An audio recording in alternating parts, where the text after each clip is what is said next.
Muy buenos días, qué gusto me da saludarlos en esta mañana de domingo. Bienvenidos, si están desayunando, buen provecho. Gracias por acompañarnos en este día que es el Día Internacional de la lucha o la eliminación de la violencia contra las mujeres. Un tema importantísimo y que es importante hablar de por qué surge, un poco de historia, por supuesto, pero cuál es la realidad de nuestro país el día de hoy en este tema. Justamente venía yo en camino para esta grabación y venía escuchando la cifra de que una mujer muere cada 40 minutos en este país por alguna situación relacionada a la violencia. Imagínense, significa que en lo que dura este programa, más o menos en hora y media, en lo que dura el programa, morirán 2 mujeres a causa de la violencia.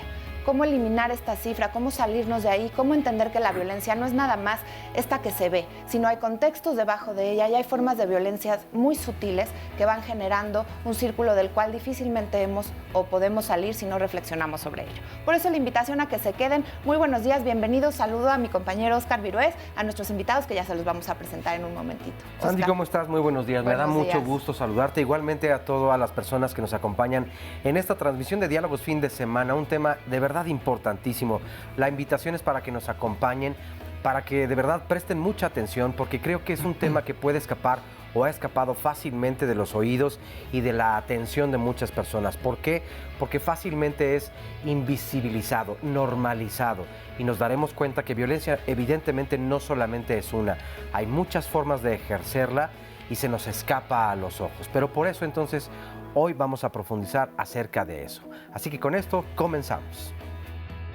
Si me matan, sacaré los brazos de la tumba y seré más fuerte. Así respondió la activista dominicana Minerva Mirabal a las advertencias de lo que parecía un secreto a voces, que Leónidas Trujillo, presidente de la República Dominicana, la iba a matar a ella y a sus hermanas por ser opositoras de su régimen. El 25 de noviembre de 1960, las conocidas también como las mariposas fueron encontradas en el fondo de un acantilado. Se dijo que fue un accidente, pero lo cierto es que fueron asesinadas. Más de medio siglo después, la promesa de Minerva parece haberse cumplido. Su muerte y la de sus hermanas es considerada uno de los principales factores que llevó al fin del régimen trujillista. Las Mirabal se han convertido en uno de los símbolos mundiales de la lucha de las mujeres, lo cual se reflejó cuando en 1999 la ONU designa el 25 de noviembre como el Día Internacional de la Eliminación de la Violencia contra la Mujer.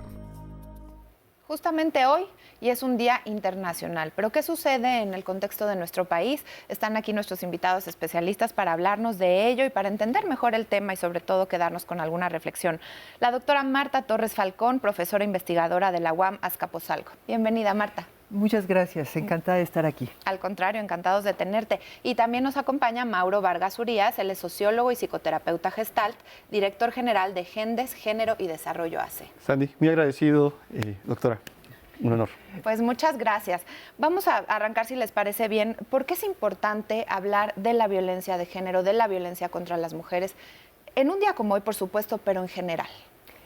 Desafortunadamente sigue siendo importante. Cuando hace ya varios decenios, en los primeros años de los años 70, para ubicarnos ya en nuestro país, las hermanas Mirabal murieron hace 58 años y todavía las seguimos recordando y conmemorando. En nuestro país ya en los años 70, estoy segura de que muchas de las personas que nos están escuchando, confío en que haya niñas, niños, adolescentes y por supuesto personas adultas, los años 70 les pueden sonar como algo muy lejano. Ya en esa década, algunos grupos de mujeres, todavía únicamente de mujeres, que además se autodefinían como feministas, tuvieron la violencia, o más exactamente la lucha en contra de la violencia, como eje de cohesión.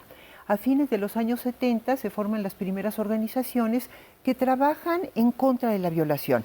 El análisis del discurso jurídico, algún tipo de apoyo, de asistencia a víctimas, acompañamiento legal, psicoterapia, no una psicoterapia en forma, más bien una ayuda psicológica. Pensando que la violación, lo seguimos pensando, es una expresión paradigmática de la desigualdad de género. En los años 80 hablamos de la violencia en casa, la violencia doméstica, la violencia en la pareja, después hablamos de acoso sexual. Lo que quiero decir con esto es que como A medida que avanzamos en los trabajos sobre la violencia, en la investigación, en las acciones concretas, van apareciendo nuevas formas de violencia, algunas muy graves. En los 70 no pensábamos en el feminicidio, por ejemplo. No se nos ocurría que íbamos a llegar a vivir una realidad tan cruel, tan reiterada, tan sistemática y curiosa y paradójicamente tan naturalizada. Ya escuchamos las noticias de feminicidio casi como si fuera el huracán Vicente Catrina. o Gilberto. Sí, bueno, Terrible, qué pena sí, que esté sí, pasando esto.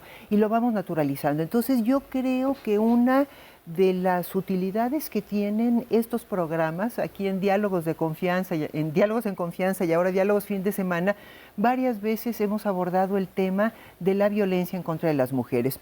Solo quiero señalar varias cosas en esta primera intervención. Uno, que la lucha contra la violencia tiene ya varias décadas de vida, que hemos atendido, investigado, analizado distintas formas de violencia que se sigue produciendo, reproduciendo y sistematizando. Por otro lado, que es algo que se ha dado desde las organizaciones de la sociedad civil. En los 70 se llamaban grupos, después se llamaron organizaciones no gubernamentales, ahora organizaciones de la sociedad civil, entre ellas de manera destacada Gendes, por supuesto. Se ha dado también en los espacios académicos, en las instancias gubernamentales y en los organismos supranacionales, como los del Sistema de Naciones Unidas. Y obviamente hay muchas dudas y sobre todo para quienes escuchan por primera vez tal vez este tipo de temas. ¿Por qué tendríamos que hablar de género? ¿Qué es el género? ¿Y cómo se distingue entonces la violencia de género? Y mencionaste un término que es importantísimo, feminicidio. ¿Por qué entonces cuando se atenta y se pierde la vida de una mujer se considera un feminicidio, no un homicidio simplemente? Creo que son como muchos temas que vamos a ir desarrollando. Sí, es un tema bastante amplio, muy complejo en sus matices y en cada una de las aristas por las que podríamos versar. Hablar de género implica hablar de la construcción social que se genera o que se da a partir del sexo con el que llegamos al mundo. Es decir, llego con un cuerpo hombre o llegas con un cuerpo mujer, y a partir de ahí se generan expectativas respecto de lo que debe ser por tener ese cuerpo o por tener este otro. En la construcción cotidiana de la vida social vamos asignando roles, expectativas, estereotipos para unos y para otros, y desde ahí la violencia juega un factor importante. Desde eso que nos comentas justamente lo retomamos, pero primero vamos a ver la siguiente cápsula. De acuerdo a la Asamblea General de la Organización de las Naciones Unidas, la violencia contra las mujeres es todo acto de violencia basado en el género que tiene como resultado posible o real un daño físico, sexual o psicológico, incluidas las amenazas, la coerción o la prohibición arbitraria de la libertad, ya sea que ocurra en la vida pública o en la privada.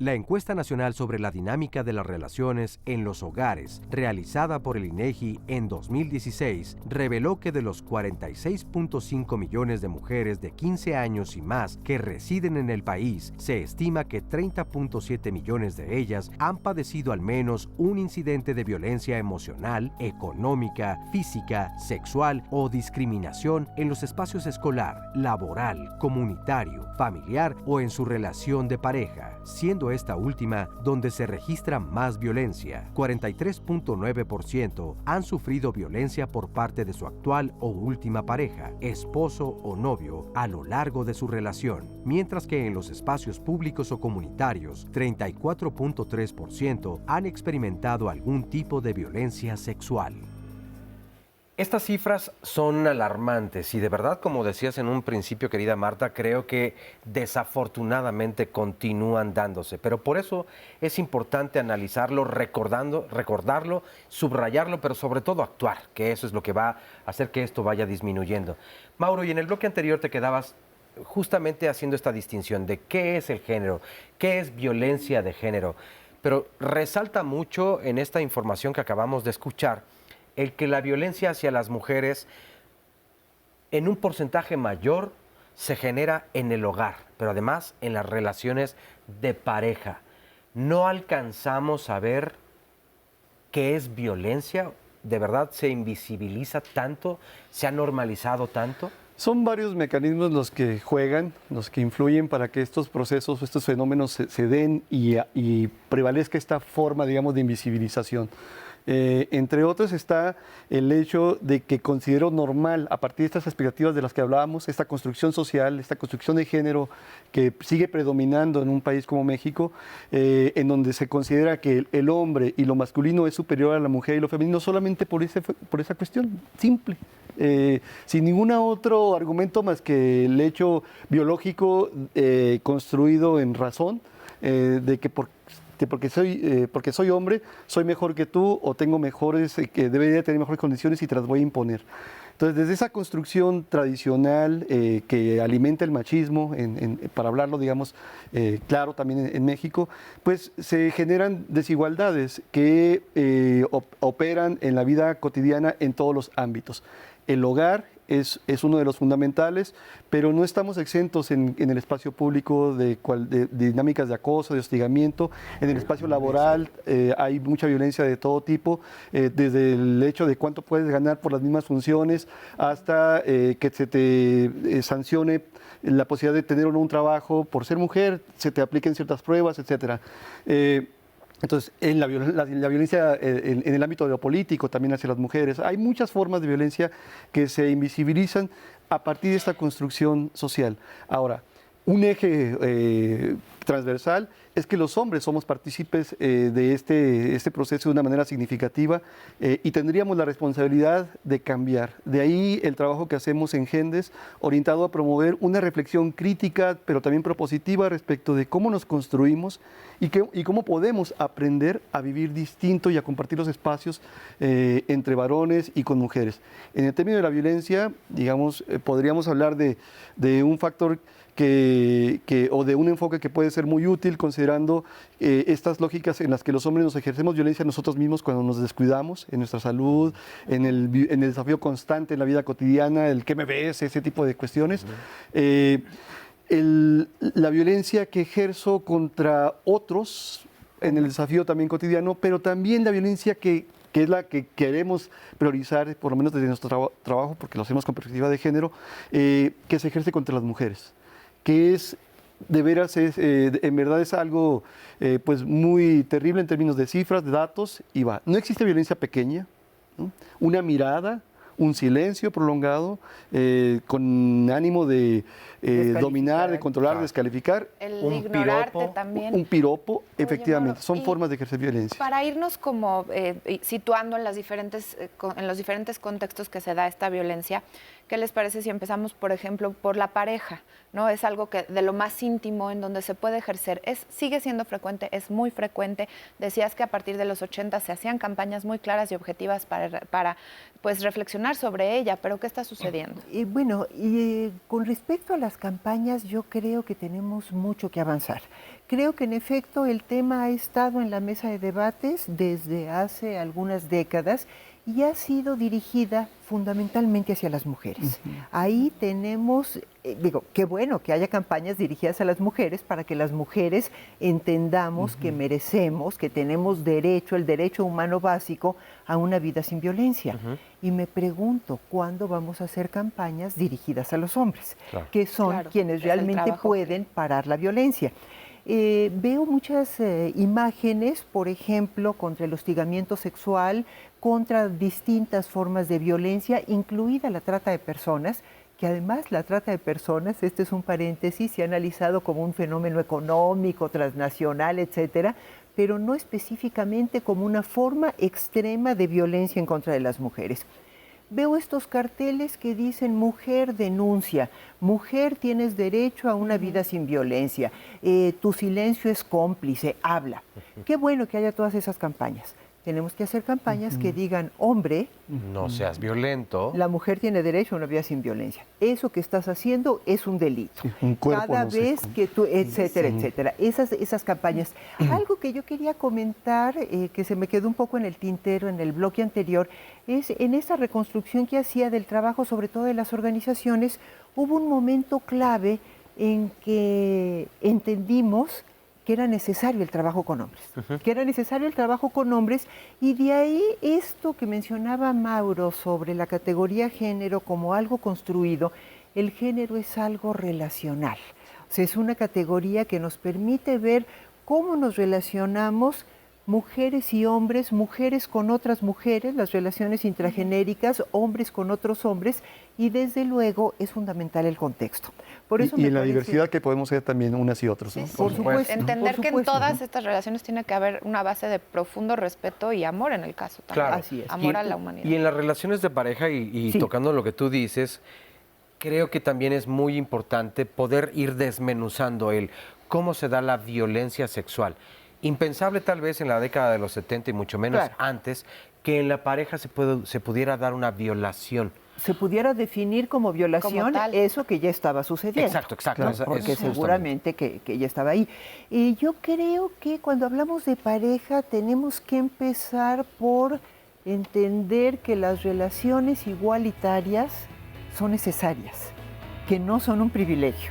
O sea, empezar a, cuando hablabas de desmenuzar todo lo que ocurre en una pareja, muchas situaciones que sean una relación de pareja que hacen que los hombres tengan ciertos privilegios que se han definido como derechos por el solo hecho de ser hombre. Claro. ¿no? El de Vamos a ser hacer una atendido. breve Ujú. pausa, perdón por la Sí, interrupción, al pero contrario, antes vemos Oscar. esta cápsula. Claro que sí.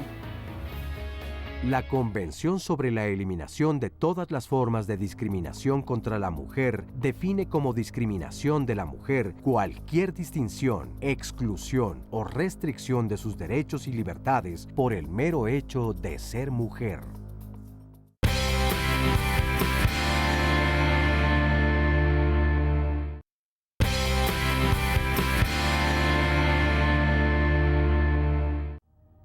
La Comisión Nacional para Prevenir y Erradicar la Violencia contra las Mujeres, a través del Centro de Investigaciones y Estudios de Género de la UNAM, realizó el estudio titulado Representaciones de Género y Violencia contra las Mujeres en los medios digitales y de entretenimiento. El estudio se centró en identificar las formas en que las principales redes sociales, como Facebook e Instagram, y plataformas digitales como YouTube, contribuyen a perpetuar, justificar y normalizar la violencia contra las mujeres, principalmente a través de la representación de mujeres y hombres en roles estereotipados que les colocan en posiciones de ventaja y desventaja, perpetuando así patrones de dominación y sumisión.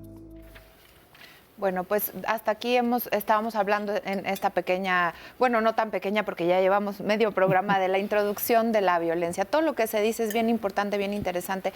Y estábamos en esta parte de la pareja, entendiendo a una pareja como no tan pareja, decías, Marta, porque Así en donde uno de los dos, en este caso que estamos hablando de las relaciones en donde el hombre toma este poder y ejerce su poder simplemente porque la condición de ser hombre y tú ser mujer te lo da, entonces no son relaciones de pareja, son relaciones disparejas.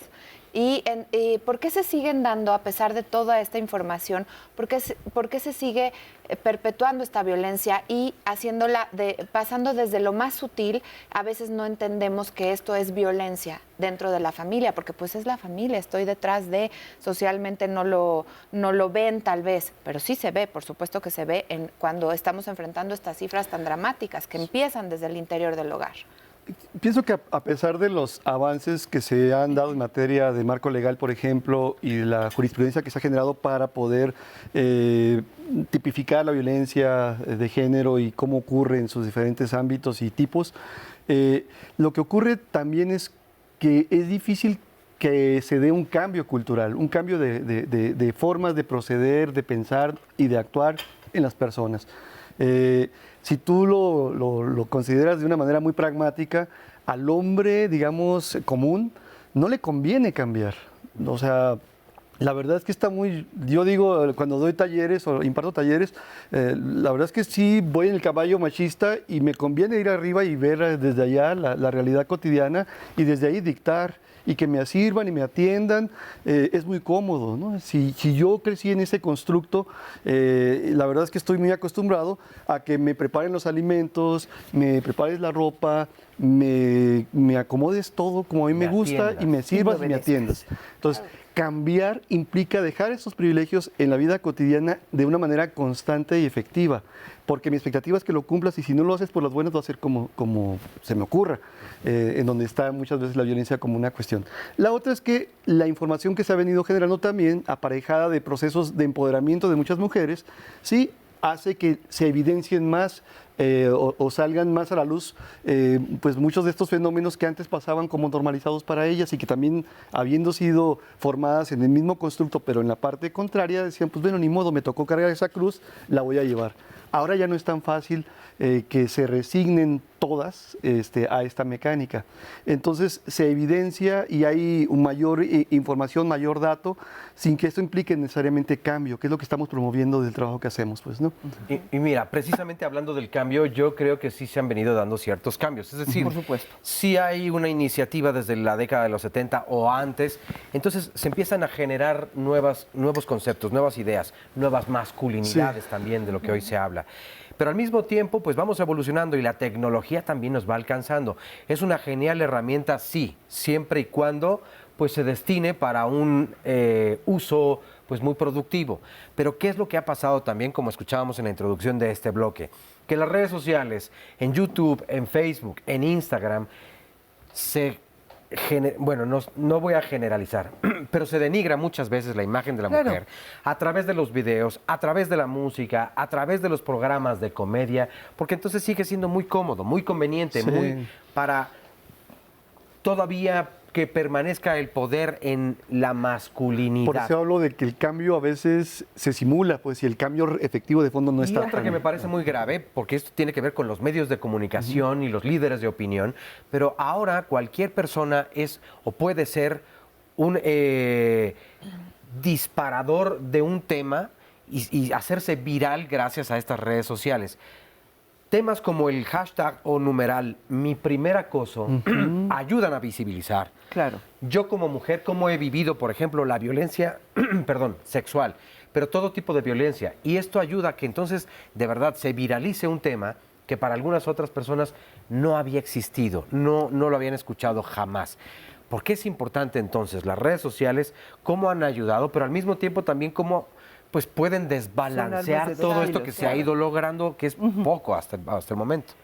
En la cápsula anterior se mencionaba la CEDAW, la Convención para la Eliminación de todas las formas de discriminación contra la mujer, decíamos en aquella época, ahora ya decimos las mujeres, porque reconocemos que hay una gran diversidad. Uno de los artículos de esta convención señala la necesidad de modificar estos estereotipos de género, empezar a suprimir imágenes, mensajes, hablando de los medios de comunicación, que reproduzcan estos estereotipos de género. Me parece que es algo importante.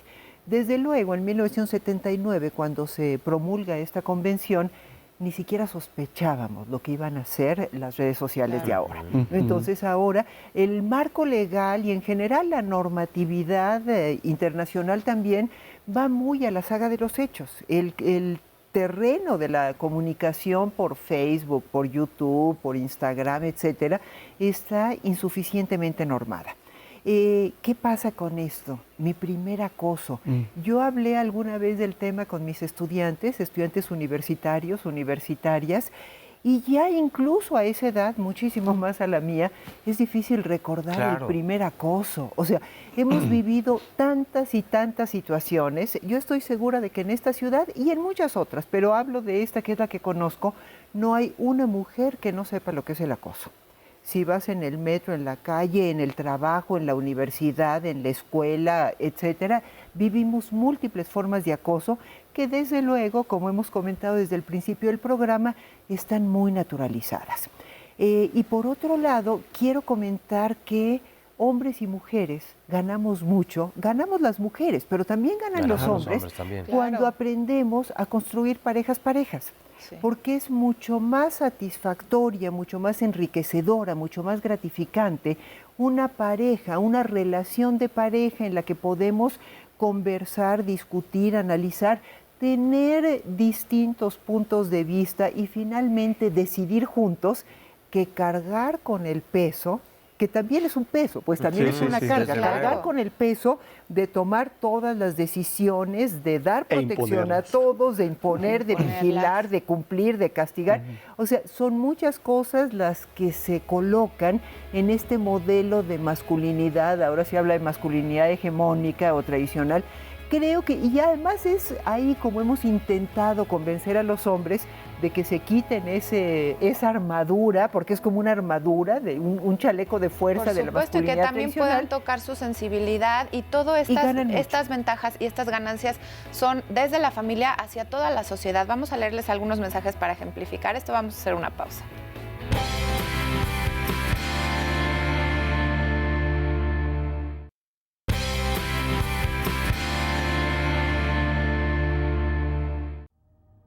Hay violencias sutiles, tan sutiles que quedan invisibilizadas o normalizadas como parte de las relaciones que establecemos, sobre todo en pareja, ya que hemos aprendido a construir relaciones desiguales en las que aprendemos a tener ciertos roles sin cuestionarlos. Luis Bonino, creador del concepto micromachismos, explica que estas violencias son microabusos y microviolencias que procuran que el varón mantenga su propia posición de género, creando una red que sutilmente atrapa a la mujer, atentando contra su autonomía personal si ella no las descubre. Afirma que los micromachismos son las armas masculinas más utilizadas con las que se intenta imponer sin consensuar el propio punto de vista. Bueno, pues ya escuchábamos esta introducción y este término que acuñó Luis Bonino de micromachismos y que son no por pequeños, sino por invisibilizados, por normalizados, porque están tan a la orden del día que las utilizamos sin darnos cuenta. ¿Quiénes? Sí, hombres y mujeres, pero ¿quiénes más? Pues los hombres, porque ya nos decías, Mauro, hace un momento, ¿a quién nos conviene que esta institución, como la hemos aprendido, heredado y está en la médula de los huesos, desafortunadamente, pues a los hombres solamente? Porque entonces lo que haces es crear relaciones desiguales, haces que entonces se perpetúe una sola opinión a conveniencia pues de un solo género que es el masculino.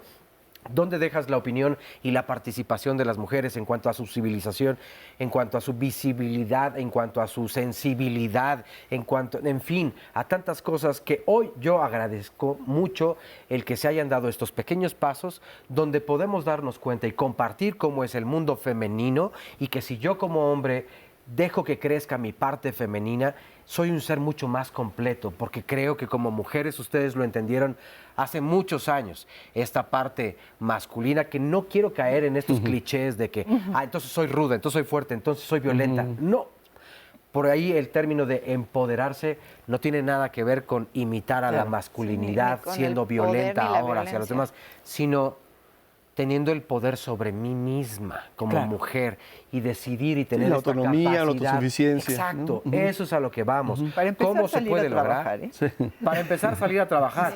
Y otra, pues el que me paguen. Y otra, para mí el siempre que ha sido me importante el trabajo doméstico para mí siempre ha sido importante hacer ver, y por eso nos llamamos género y desarrollo, GENDES, esta cuestión de que si vivimos en un país que se dice democrático, en donde la mitad de la población está constituida por mujeres, no es posible que tú como mujer no puedas trazar un horizonte de vida solamente por ese factor de ser mujer.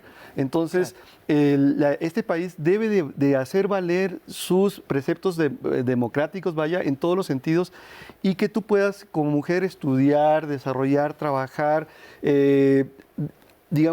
construir todos los anhelos que te fijes sin que haya ninguna traba de por medio, ¿no? Y esto pasa por el hecho de la vida cotidiana, por ejemplo, de salir de tu casa y poder avanzar hacia un transporte público y llegar a tu espacio laboral sin que sientas ningún temor de ningún tipo. Ese sería como el estado ideal, digamos, para que a cualquier hora, vayas como vaya vestida, puedas transitar sin sentirte invadida por una mirada, por una palabra, por un tocamiento, cualquier otra cuestión que te implique pues esa forma de temor, pues, ¿no?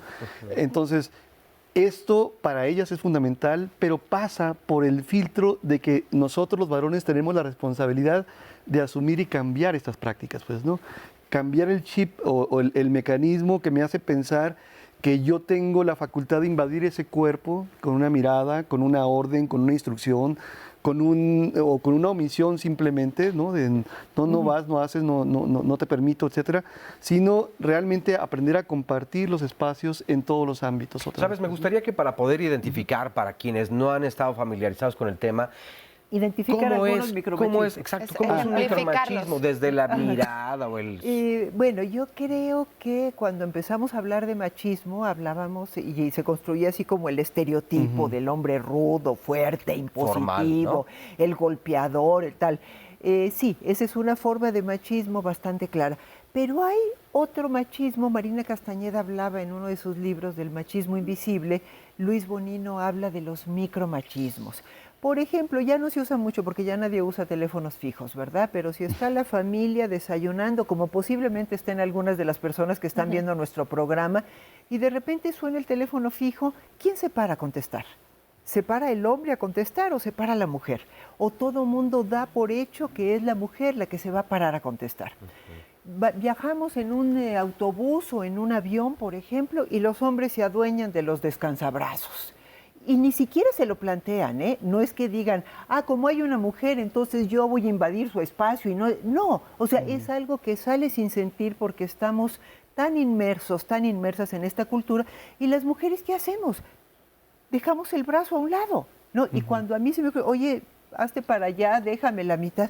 Oye, qué agresiva eres, señora, ¿qué le pasa? ¿No? O sea, no, simplemente, y aunque no quiera, es simplemente porque es mi espacio. Adueñarse del espacio abajo de la mesa y extender las piernas porque el hombre, pues se supone que es más grande. No es tan exacto, No es tan exacto. Yo soy más alta que muchos varones. Que yo, por supuesto. Por ejemplo. Y de todas maneras, el uso del espacio es otro. Otro, perdón, que se me ocurre, por ejemplo, en tema de sobreprotección, porque estás diciendo ejemplos de lo cotidiano y me acaba de suceder. En un hotel muy reconocido aquí de la Ciudad de México, había un piso de estacionamiento, todas las columnas pintadas de rosa, y con este letrero, lugares exclusivos para mujeres. Mira. Pero me quedé así como de por qué tendría que haber lugar, o sea, no embarazadas, no personas con discapacidad, no esta imagen del adulto mayor con un bastón. Entonces, es una... Eso es arma de dos filos. Exactamente. Sí, o sea, entendí como que entonces nosotras no sabemos estacionarnos. Son un poco más grandes los lugares porque no nos sabemos estacionar. O porque nos van a cuidar de que alguien no nos robe, nos asalte, nos lastime, nos viole en ese estacionamiento subterráneo. No entendí, de verdad me pareció una cosa... Lamentable, desde luego. Lamentable. Y déjame agregar otros que parecen que son como protección, como consideración, pero que en realidad es un disfraz. Y es discriminatorio y es violento. Ceder el lugar, abrir la puerta del automóvil, cederle la pared para tú ve de este lado. Pero eso, ¿hasta dónde es como cortesía? ¿Hasta dónde pagamos un costo muy alto por todo eso. Exactamente. Que no siempre sucede. Digo, sucede cuando vas con una persona conocida. Si yo voy a un restaurante con mi papá, por ejemplo, con un colega, con un amigo, sí, me da el paso, a lo mejor me arrima la silla, me ayuda a ponerme el abrigo, tal. Generalmente, digo, los hombres así comunes y silvestres con los que nos cruzamos en la calle, no. Va una mujer caminando por la acera y viene un hombre en sentido contrario y no se mueve para que pase, Somos las mujeres las que nos movemos. Les invito a la gente a que lo observen. Casi la atropella, como este bloque que se nos está terminando. Ay, sí, así que hacemos una pausa y regresamos. Sí, va muy rápido. La violencia no es solo matar a otro. Hay violencia cuando usamos una palabra denigrante, cuando hacemos gestos para denigrar a otra persona, cuando obedecemos porque hay miedo. La violencia es mucho más sutil, mucho más profunda. Jiddu Krishnamurti, pensador indio.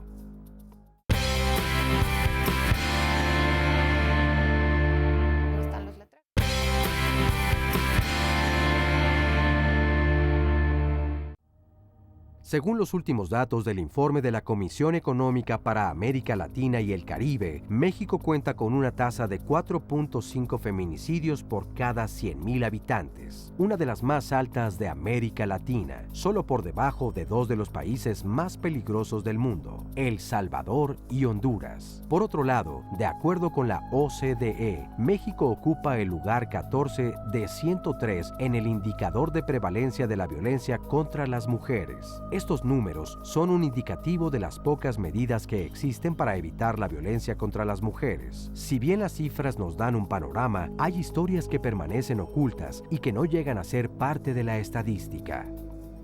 Estadísticas de verdad dramáticas, eso del lugar que ocupamos, las estadísticas de ser de los países con más feminicidios en América Latina, pues como varias de las cifras nada honrosas que tenemos en este país, y que se decía que entonces no se están tomando las medidas necesarias ni adecuadas. La pregunta es, ¿van en aumento los feminicidios o está sucediendo también que se está hablando más de esto? ¿Qué sucede en esto? Creo que sí es un fenómeno aparejado. Sí se van incrementando a partir de varios fenómenos también que tienen que ver con un malestar, un enojo, digamos, de género, por decir, de los hombres que ven ocupados los espacios que tradicionalmente tenían por muchas y que hay una molestia de no aprender a compartir. Y que se traduce en ciertos contextos, en ciertos ámbitos, ante la impunidad también prevalente, pues en esas formas de expresión muy, muy severas. Y sí, también otra forma, otro fenómeno aparejado es que efectivamente se están evidenciando, se están registrando, el dato se está retomando con mucho mayor sistematización hoy día y se puede dar cuenta del fenómeno con mayor amplitud a nivel nacional. Entonces van juntos. Lo terrible es que efectivamente el discurso puede ser muy condescendiente hacia las mujeres, muy de que también desde esta lógica en la que yo como hombre siento que no te puedo tocar ni con el pétalo de una rosa, pero al final acabo podemos llegar a este tipo de extremos, pues, ¿no? Por lo tanto, sí se requieren de medidas pues mucho más efectivas, sobre todo en cuanto a impartición de justicia para este tema del feminicidio, que pues genere cambios también otra vez, ¿no? Yo estoy mucho con esta palabra, porque para mí el que en este tema se avance no significa solamente pensar en posibilidades, claro, sino introducir formas de actitud y de actuación que realmente sean efectivas para modificar lo que hasta ahorita hemos venido viviendo. Y decías desde un principio, feminicidios. ¿Por qué es importante recalcar lo que ya en otro bloque te pregunté? Sí. A diferencia de un homicidio, ¿por qué debe nombrarse como feminicidio? Y bueno, yo creo que hay también homicidios de mujeres, pues, ¿no? O sea, un asaltante, por ejemplo, que asalta una pareja y mata a los dos, es un ejemplo hipotético, pues ahí estaríamos hablando de homicidios. O asesinatos. El tema del feminicidio consiste en el asesinato de una mujer por razones de género. Es decir, se le está asesinando precisamente porque es mujer. Y ahí entendemos, entre otras razones de género, por ejemplo, que exista una relación previa, un caso, me choca decir un caso muy frecuente, no debería ser frecuente, ¿no? Pero algo muy frecuente es el hombre que se siente agredido, humillado, vapuleado cuando la mujer le dice que ya no quiere tener una relación de pareja con él, sea novia o esposa, muy frecuentemente novia, como el caso de Lesbi, la chica que fue asesinada en Ciudad Universitaria, y el tipo la mata. Si no estás conmigo, entonces con nadie. ¿No? Y la mata. Y todavía se presenta como deudo y va al funeral y hace una serie de cosas muy perversas. Entonces, los feminicidios son siempre muertes por violencia, muertes por una violencia de género. Hemos discutido mucho las particularidades y si de verdad nos conviene tener un tipo penal de feminicidio, tendría que ser agravante, etcétera. Pero lo importante es que son estas motivaciones.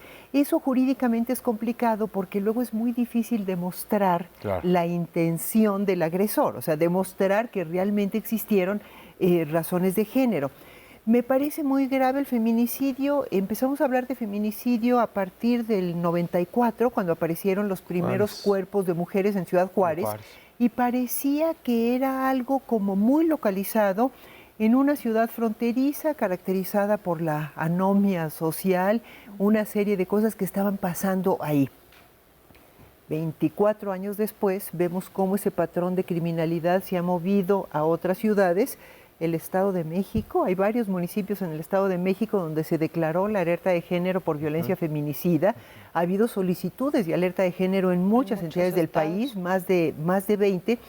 Y yo solo quisiera señalar que cuando la violencia social aumenta, Y la violencia en este país en los últimos años ha aumentado mucho. Sí. Cuando la violencia social aumenta, las mujeres están también en un riesgo mayor, en todos los ámbitos, desde la pareja. Sí, por supuesto. Es que dijeron la palabra impunidad. Y por supuesto que si estamos ante esta extrema violencia social, pero además no hay un castigo para los agresores, pues todavía tiende a replicarse más esto, ¿no? Así es. ¿Y por qué semejante manera o forma de tan grande de impunidad? Digo, es una respuesta difícil de dar, pero ¿sabes qué? Bueno, no es tan compleja cuando vemos quiénes conforman mayoritariamente los espacios en los que se actúa de estas responsabilidades, pues, ¿no?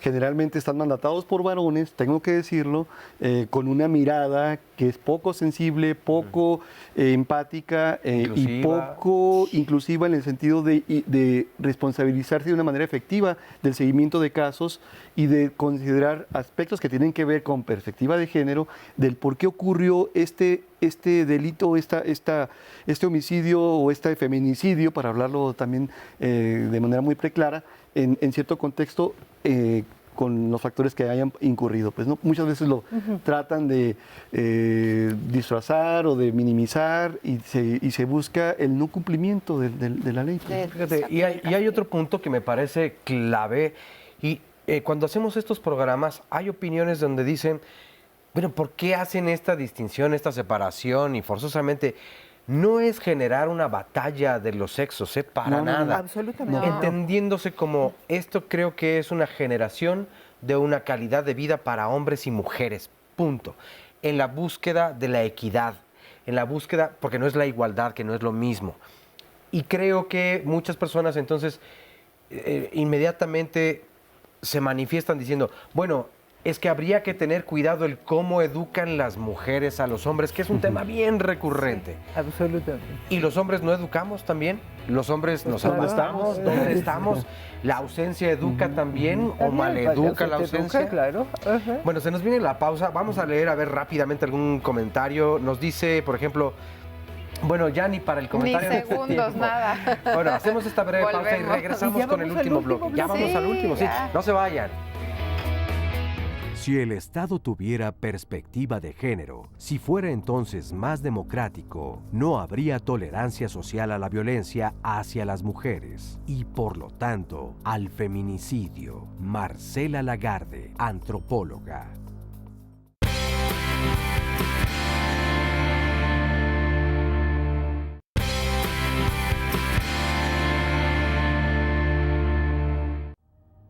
La Ley General de Acceso de las Mujeres a una Vida Libre de Violencia es una ley de orden público, interés social y de observancia general en la República Mexicana. Fue publicada el 1 de febrero de 2007. Contiene los principios rectores para el acceso de todas las mujeres a una vida libre de violencia, que son la igualdad jurídica entre la mujer y el hombre, el respeto a la dignidad humana de las mujeres, la no discriminación y la libertad de las mujeres. Esta ley definió por primera vez los tipos de violencia, que son psicológica, física, económica, patrimonial y sexual, para dejar claro que la violencia no necesariamente produce lesiones físicas. Pues sí, no necesariamente produce lesiones físicas, pero las lesiones emocionales se quedan y se quedan mucho más que las lesiones físicas, mucho más tiempo, a eso me refiero. Bueno, y dentro del marco de lo legal, ¿qué es lo que se puede hacer? ¿Cómo hacer valer la Ley General de Acceso a las Mujeres a una vida libre de violencia? ¿Y por qué es importante también subrayar que hoy, 25 de noviembre y hasta el 10 de diciembre, hay un activismo importante en cuanto a los derechos humanos, donde está evidentemente pues también comprendido el derecho de las mujeres a una vida sin violencia? La Ley General de Acceso de las Mujeres a una Vida Libre de Violencia, que como vimos en la cápsula ya tiene 11 años, llegó, creo, en un momento importante. Marcela Lagarde, que es una destacada antropóloga feminista, que además tiene esa habilidad de transitar de la vida académica a la vida política, y es una persona además muy carismática. Ella fue la promotora de este instrumento legal. Festejamos mucho cuando vimos esa ley, en todas las entidades se hicieron las leyes correlativas, las leyes estatales. Esta ley tiene varios méritos. Uno es que da lineamientos a seguir, directrices precisas en los 3 poderes y en los 3 niveles de gobierno. En la federación, en los estados, en los municipios, en el ejecutivo, en el legislativo y en el judicial. Pero por otro lado, como señalaron también en la cápsula que hablaban de los tipos de violencia, nos da tipos y modalidades: física, psicológica, sexual, económica, patrimonial, 5 tipos, y las modalidades que son los espacios, en la familia, laboral, docente, comunitaria, y se han ido agregando. Y ahora Veracruz creo que fue el primer estado que incluyó la violencia obstétrica, también hay violencia política, también hay violencia institucional, violencia feminicida. En algún momento Marcela Lagarde decía que así como los esquimales tienen 23 vocablos distintos para referirse a otros tantos tipos de frío, las mujeres mexicanas necesitamos todos estos cruces con todas las posibles combinaciones, porque además los tipos no son excluyentes, ni las modalidades. Hay violencia física, violencia económica y violencia sexual, por ejemplo. Hay violencia emocional, en fin. Necesitamos todo este entramado. Creo que es importante para que la ley sea operativa, bueno, por un lado conocerla, no solo las mujeres, también que los hombres conozcan la ley, que la conozcan las autoridades, tener algún tipo de trabajo, de capacitación. La palabra sensibilización nunca me ha gustado en este terreno, como que son tan racionales que hay que hacerlos un poco sensibles. No, perdón, son tan ignorantes que hay que capacitarlos. No lo quería decir, pero creo que es más, o sea, me gusta más, pues en todo caso, hablar de capacitación de las y los operadores de la ley. Creo que esto es algo muy importante. Ahora, esta es una ley marco, es una ley general, es una ley que no se aplica a casos concretos. Por eso cada una de las entidades tiene que adecuar su marco legal, sus leyes asistenciales en contra de la violencia familiar, sus códigos penales, sus códigos civiles, para poder establecer los mecanismos reales en que podamos utilizar la ley para paliar un poco la violencia, claro, para combatir este clima de impunidad. Fíjate que con respecto a lo que mencionas, a mí hay un asunto que me parece particularmente algo dramático, y no es que yo quiera irrespetar la cultura de una entidad, pero en las comunidades donde existen los usos y costumbres, pues está... Suelen ser muy lesivos para los derechos de las mujeres, exacto. Por supuesto. Entonces, ¿cómo entrar allí? ¿Cómo entrar a esas comunidades? ¿Cómo hacerle ver a las mujeres que viven esta violencia que no es la realidad en la que deberían estar situadas?